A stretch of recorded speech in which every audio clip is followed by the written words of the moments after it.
अगर इलाज भी करवा रहा है और रिजल्ट नहीं आ रहा, तो ऐसी सूरत में फिर क्या किया जा सकता? मैं तो उसको ये कहता हूँ कि डॉक्टर चेंज करने की ज़रूरत है। आपकी क्या इसके बारे में राय है, ज़रा ये भी बता दें। बिल्कुल। आई थिंक पिछले प्रोग्राम में जो बात कर रहा था जी उससे जी। मैं थोड़ी मुख्तलिफ बात करूंगा इस दफ़ा। पिछले दफ़ा मैं ये कहना चाह रहा था कि आप डॉक्टर चेंज ना करें जल्दी। एक डॉक्टर को टाइम देना चाहिए, जी क्योंकि ये जो जी। केमिकल इम्बैलेंस करेक्शन है वो दवाइयाँ टाइम लेती हैं। एग्जैक्टली। तो जल्दबाजी में डॉक्टर को चेंज नहीं करना चाहिए। लेकिन अगर आपने एक डॉक्टर को ठीक ठाक टाइम दे दिया है और फिर फ़ायदा नहीं हो रहा है और उसने काफ़ी दवाएं चेंज की हैं और सीम्स लाइक कि रिजल्ट नज़र नहीं आ रहे, तो डेफिनेटली फिर आई थिंक उनके पास हक है, उनके पास ये चांस है कि वो डॉक्टर को चेंज करें और एक डिफरेंट अप्रोच। अच्छा, एक चीज़ कहलाती है सेकंड ओपिनियन, जो कि पाकिस्तान में बहुत यूज़ नहीं किया जाता वर्ड। वो ये कि अगर आप एक डॉक्टर के साथ हैं अटैच्ड और उसके ट्रीटमेंट ले रहे हैं, इवन डॉक्टर खुद भी बाहर के मुल्कों में कहते हैं कि यार अभी तक मुझे कोई रिजल्ट नजर नहीं आ रहा, let's get a second opinion from a colleague. बिल्कुल ठीक है। ठीक है ना।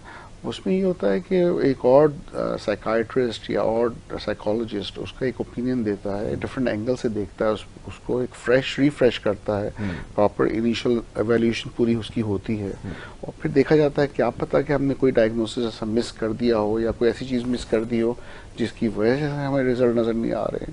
लेकिन बात ये कि साइकाइट्री बड़ा कॉम्प्लेक्स सब्जेक्ट भी है और ये बहुत कॉम्प्लेक्स साइंस है, इसलिए कि उसमें हमें कोई ब्लैक एंड वाइट चीज़ नज़र नहीं आती। ये नहीं कि मैंने कोई टेस्ट कराया, कोई हमें थायराइड एबनॉर्मेलिटीज़ नज़र आ गई या डायबिटीज़ नज़र आ गई या ब्लड टेस्ट में पता चल गया कि भाई ये मसला है, या तो psychiatry is a chemical imbalance जो कि किसी भी टेस्ट में आपको नज़र नहीं आती। ब्रेन के अंदर केमिकल चेंजेस आ रहे हैं, साइकोलॉजिकल जो कॉन्फ्लिक्ट्स हैं वो आपको सरफेस पे नज़र नहीं आ रहे हैं।